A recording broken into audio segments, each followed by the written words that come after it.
Hello, I am back with another reaction video. This one has been requested a lot in the comments. Also, I've been getting a lot of DMs as well. So today I'm going to be reacting to KI, the deadliest female op. I have watched a few videos about KI and also about King Von, so I will link them at the end of the video, or I will put them here as well.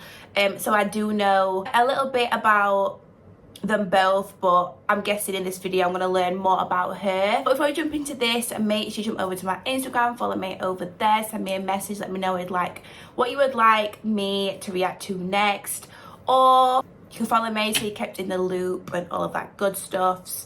But yes, the deadliest female op. Thank you for watching, and I'm going to jump straight into it. KI was one of the most feared shooters in the history of Chicago. The crazy part is, she was just a teenage girl. Here's the wild story of KI, the female assassin of O Block. KI started out as just your average girl, but growing up in a wild city like Chicago, KI slowly adapted to her environment. She was exposed to death and violence at a young age after her father was killed when she was only a year old. Wow. Those close to her would say that losing her father made her more protective of the people around her. She would also later witness her older brother get killed right in front of her, which would have a serious impact on her growing up. Eventually, she moved to the area around 63rd and St. Lawrence. There, she became good friends with some of the GDs that live in that area and formed a close relationship with Tuka from the STL EBT set of the Gangsta Disciples. In January 2011, Tuka was standing at a bus stop when a dark-colored vehicle pulled up and started letting off shots. He was hit several times and passed away at just 15 years old. It's been rumored that Tuka's death was retaliation for the death of a Black Disciples member named Edric Ty Walker, who was killed back in 2009.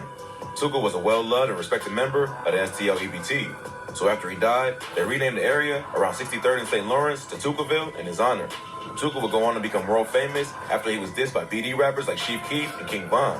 With the popularity of drill music, Tuka became one of the most disrespected men in the history of hip-hop, even though he didn't even rap. The disrespect only fueled the already violent beef between the GDs from O Block, then called Wick City, and the GDs from St. Lawrence. Tuka's death had a major impact on KI. She was only about 14 at the time, but had already lost so many people close to her due to gun violence. So she started to go down the wrong path to seek revenge. About 8 months after Tuka's death, KI would get a revenge. In August 2011, a high-ranking member of the BDs named Odie Perry was shot on the 400 block of East 64th Street. After Odie was killed, the BDs in Wick City would rename their hood to O Block in his honor. It's been rumored that KI was the one who killed Odie in retaliation for the murder of Tuka. Okay. Allegedly, she and her twin brother, FBG Butter, were out on Tuka's birthday looking for ops when they came across Odie riding his bike and shot at him. According to rumors, it was KI who fired the kill shot. The murder of Odie Perry gained KI a lot of street cred in Chicago. At first, it was hard for the BDs to believe that one of their top-ranking members was taken down by a teenage girl. But as KI continued to build a name in the streets, they were forced to accept what happened. After killing OD, KI got even deeper into the street life. She became known for shooting at ops, which included members of 600 and O Block.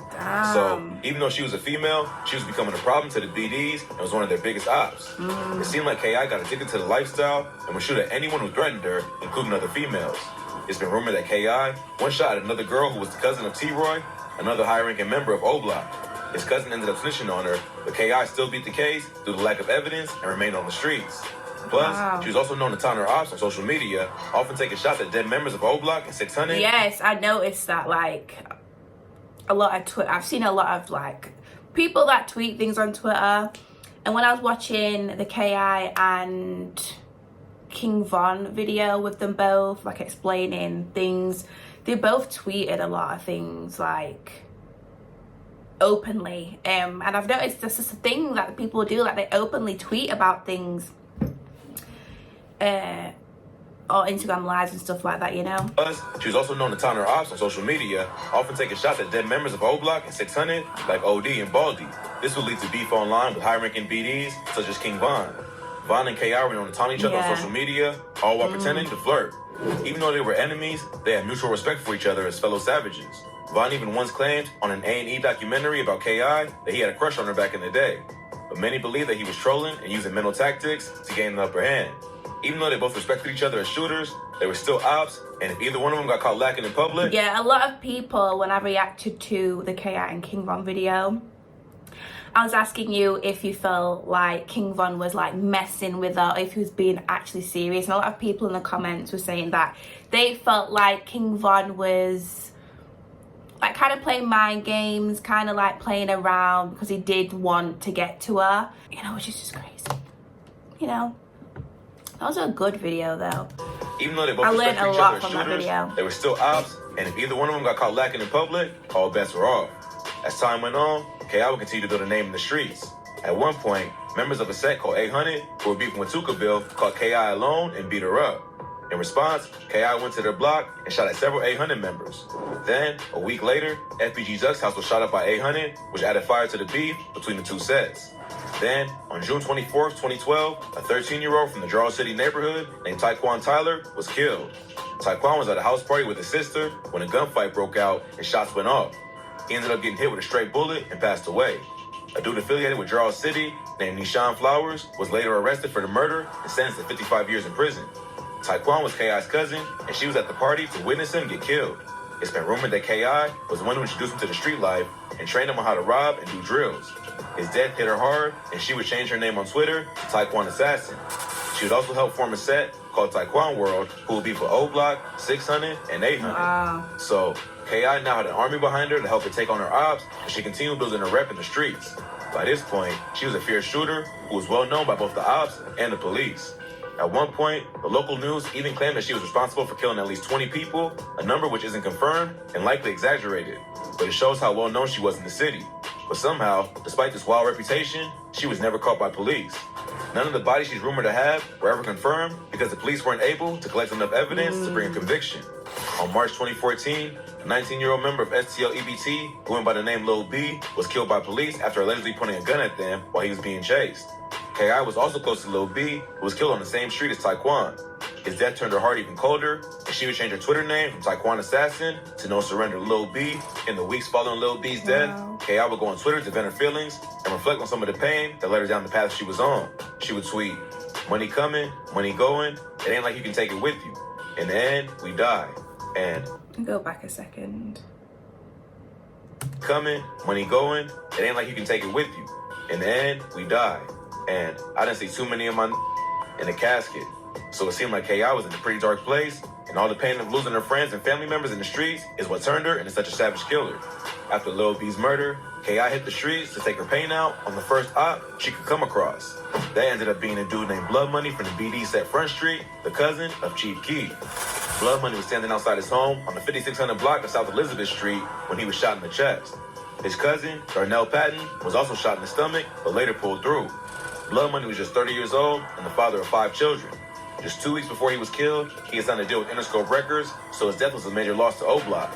Rumors quickly started going around that K.I. was the one responsible for Blood Money's death. Even though she was already hated by the BDs, this murder put an even bigger target on her head.